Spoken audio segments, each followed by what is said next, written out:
Glück auf, Bonsai-Kumpels, Sternchen innen. Schön, dass ihr wieder eingestellt habt zu einer weiteren Folge Bonsai-Vlogs.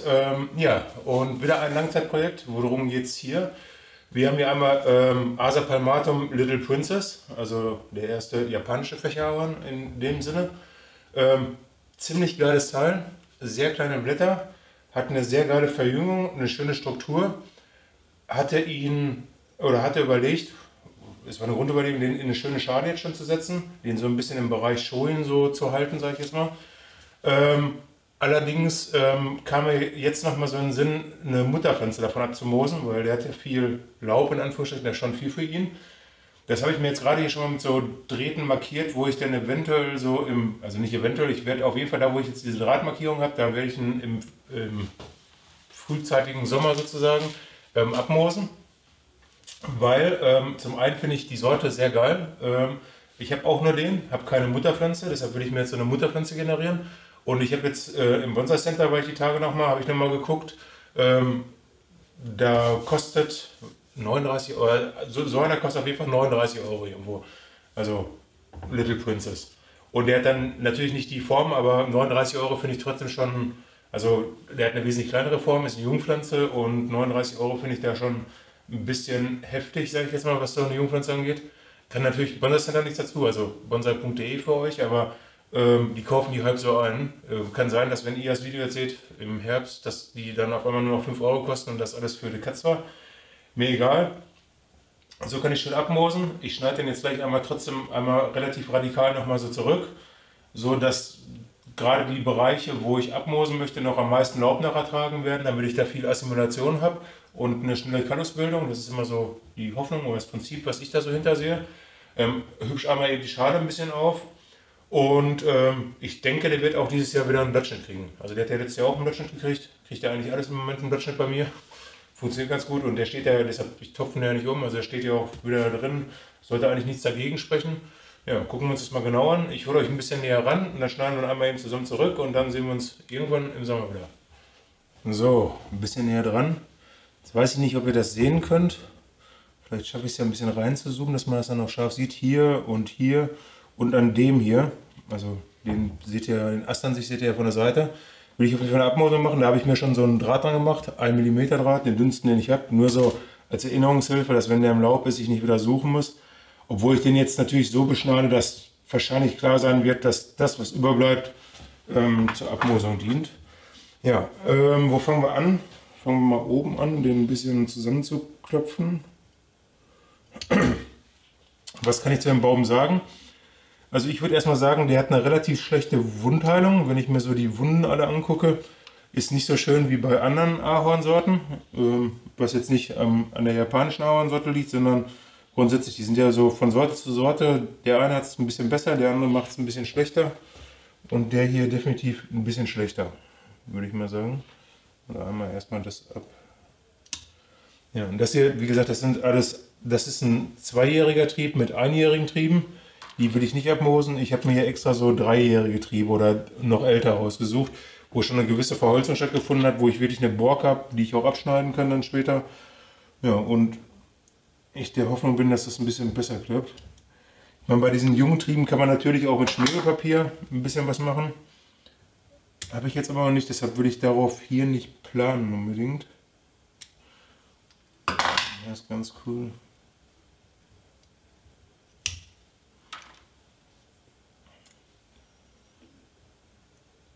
So, einmal ein bisschen so schneiden.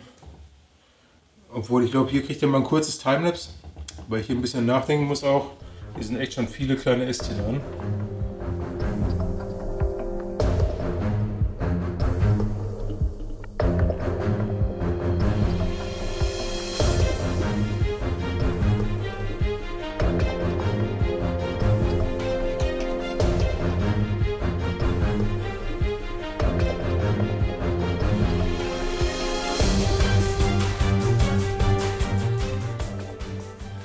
Ja, weiter geht's.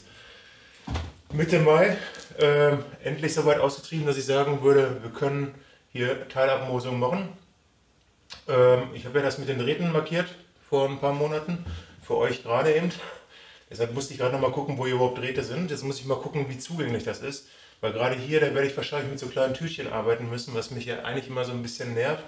Aber probieren es einfach mal aus, weil ansonsten willst du sowieso abschneiden. Der Baum, der kriegt ja wie gesagt auch grundsätzlich einen vom Kopf und soll nächstes Jahr so Richtung Schon in eine kleine Schale gehen.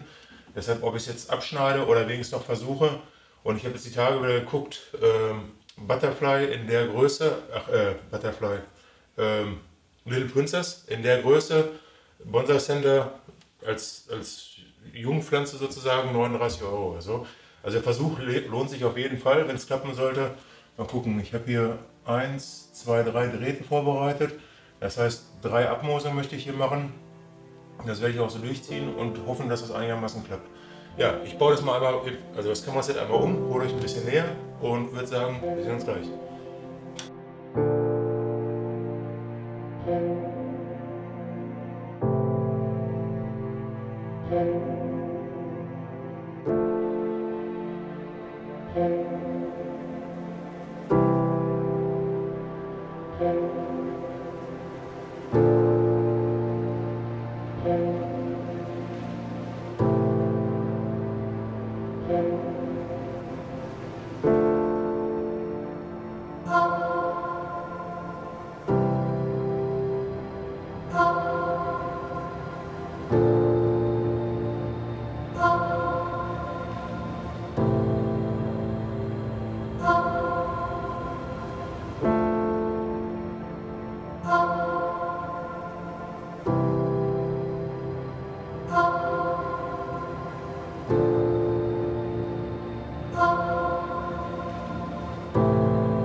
Ja, die kleine Prinzessin. Ja, und damit sind wir jetzt auch im Oktober angekommen für euch. Und eigentlich schon, würden jetzt manche sagen, viel zu spät eine Abmosung aufzumachen. Aber ich habe das ja letztens schon beim Orange Stream, kann ich euch hier oben mal verlinken, erklärt, dass ich das nicht für zu spät halte. Und hierbei ist die Frage überhaupt, ob es vorher richtig gewesen wäre, weil ich allgemein etwas in Frage stelle, dass hier Wurzeln drin sind. Und zwar ist ja die Sache, ich habe ja zwar hier so ein paar Bonbons gebaut, also aus diesen Tütchen, und dann einmal hier den dicken mit dem durchsichtigen Behälter auf jeden Fall, wo ich bis zum Zeitpunkt heute nicht einmal an der Außenwand eine Wurzel entdecken konnte. Als ich das letzte Mal dieses Bäumchen hier betrachtet habe, da war ja noch alles grün. Und jetzt ist das Coole, der Orange Dream, da war das ja auch so, der war grün, da hatte ich schon Wurzeln außen gesehen, habe es ein bisschen vergessen, habe es auf die lange Bank geschoben, habe den jetzt aufgemacht, sind Wurzeln dran. Und da hat man auch gesehen, dass ich an den abgemoosten Trieben, dass die zuerst ins Herbstlaub gingen. Und das sieht man hier ganz schön, die hier rot sind, da ist eine Abmoosstelle sozusagen. Und die hier noch grün sind, da ist keine Abmoosstelle. Deshalb hoffe ich einfach, dass da auch eine Wurzelbildung stattgefunden hat. Das ist jetzt so ein bisschen so der Fun-Fact. Wenn nicht, haben wir Pech. Wie gesagt, den schneide ich sowieso zurück und der soll nächstes Jahr definitiv in eine Schale. Und auch hier, genau wie beim Orange Dream, beim Little Princess, werde ich das Projektziel verändern. Ich werde jetzt hier keinen Clumpstyle rausmachen wollen, so auf Teufel komm raus, sondern ich werde hier auch, was sind das, 3 Stück glaube ich, 1, 2, 3, ja. Wenn er Wurzeln hat, mache ich hier 3 Einzelpflanzen raus und werde dann im nächsten Jahr, was ich halt hier mit diesen Pinchen, die ihr aus meinem Haupt-Clumpstyle-Projekt kennen müsstet jetzt, was ich ja bewährt habe, werde ich auch aus diesen einjährigen Trieben definitiv hier raus einen Clumpstyle formen. Ich weiß gar nicht, ob ich hier irgendwo so einen Doppelstamm abgemoost habe, weil das ist ja jetzt ein Einfachstamm, die Mutterpflanze. Ich will dann noch einen Doppelstamm generieren und wie bei allen dann auch einen Clumpstyle. Das ist jetzt so das Projektziel von allen Gattungen Ahorn, die ich habe. Einzelstamm, Doppelstamm, Clumpstyle. Und dann mal gucken, ob das was wird. Deshalb würde ich jetzt sagen, ich mache die jetzt erstmal auf, hoffe, dass ich Einzelpflanzen generiert habe. Dann setze ich sowieso alle 3 in den Teichtopf. Kann sein, dass ich nächstes Frühjahr sowieso einen davon einfach rausnehme und den direkt ins Beet pflanze, dass man mal ein bisschen Dickenwachstum kriegt und auch mehr von diesen einjährigen Schießern sozusagen, die man schön abmoosen kann dann mit den Pinchen. Aber das werden wir dann im nächsten Jahr alles sehen und ja, ich will jetzt das Projekt erstmal beenden, deshalb mache ich jetzt mal die Sachen auf, für euch kurz im Zeitraffer und ich sage gleich am Ende nochmal was dazu.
Ja, genau wie erwartet.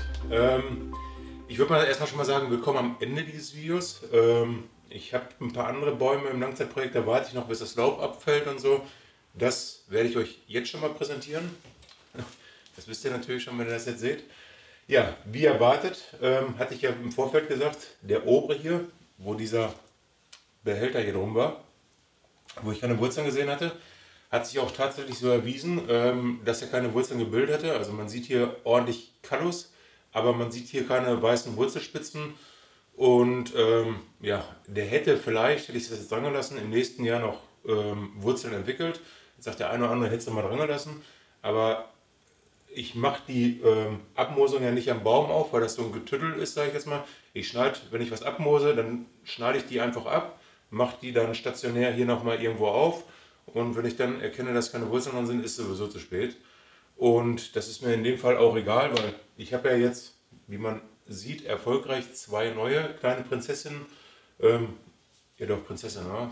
Das ist die Königin und das sind jetzt die Prinzessinnen, so ist es doch, glaube ich, ja. Erschaffen, an denen wir auf jeden Fall nächstes Jahr fleißig weiter abmosen können. Und der hier soll ja definitiv in eine Schale gehen. Also der soll in eine schöne Schale, der hat jetzt lang genug in diesen Holzkisten gestanden, was ich ja früher mal ab in die Kiste genannt habe, die mir heute nicht mehr so gefallen. Heute würde ich alles nur noch in diese Teichkörbe setzen. Ja, und ich bin auch froh, wenn der im nächsten Jahr endlich mal in eine Bonsaischale ankommt und ich mal endlich anfangen kann, den so ein bisschen zu strukturieren und zu designen. Was ich ja in diesen Rohzuständen eigentlich nie mache. Also wenn sich jetzt einer über den Zustand dieses Baums so ein bisschen echauffiert, keine Sorge, das wird noch was. Ich weiß auch genau, in welche Richtung und was da noch. Also lasst euch überraschen. Den werden wir im Frühjahr definitiv umtopfen. Und hier haben wir zwei wunderbare Langzeitprojekte fürs nächste Jahr, wo ihr dann wieder so am Ende des Jahres so seht, wie ich die so durchs Jahr gebracht habe. Mehrere 360-Grad-Sichten nachher schön am Ende, dass man auch die Entwicklung des Baumes so ein bisschen sieht über das Jahr. Und dann vielleicht auch die verschiedenen Abmosungen noch, die ich hier dran machen werde. Also wie gesagt, mit diesen, ich hatte ja hier gerade, habt ihr vielleicht im Video gesehen, so einen langen einjährigen Schießer abgeschnitten. Da erhoffe ich mir definitiv bei einem dieser beiden, dass der mehr davon entwickelt und dass wir hieraus ein sogenanntes Clump-Style-Projekt machen können und das auch erfolgreich wird, so wie bei meinem ersten Clump-Style-Projekt, wo sich diese Einjährigen ja mit diesen Pinchenabmosungen auch als gut erwiesen haben. Ja, und vielleicht noch einen Doppelstamm generieren, das weiß ich noch nicht, und vielleicht, ich glaube, ihr wisst es schon jetzt vom Orange Stream, dass ich auch noch, ich hatte nämlich im Vorfeld, glaube ich, hier gerade gesagt, dass ich immer einen Einfachstamm, einen Doppelstamm und einen Clumpstyle haben will. Das hat sich jetzt neu etabliert, dass ich jetzt auch von jedem noch einen Mame haben will. So einen kleinen Bonsai, was sich ja gerade bei Little Princess anbietet, weil die Blätter so klein sind, normalerweise. Hier sind die jetzt ein bisschen größer an dem einjährigen Trieb. Ich weiß nicht, wieso das so ist. Hier in den Alttrieben sieht man definitiv diese schönen kleinen Blätter, weshalb ich glaube, dass ein Mame hier sehr geil aussieht und vor allen Dingen auch so ein Clumpstyle, weil ich dann einen Clumpstyle schön klein fein verästern kann und man trotzdem noch die kleinen Blätter erkennt in der gesamten Laubmasse und nicht nur so eine Kugel hat, wo diese großen Blätter so alles überragen. Das ist zumindest so die Idee.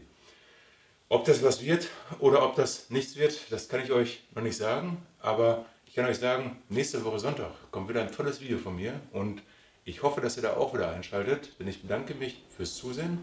Das war's für mich, euer Patrick, bis Sonntag. Ciao.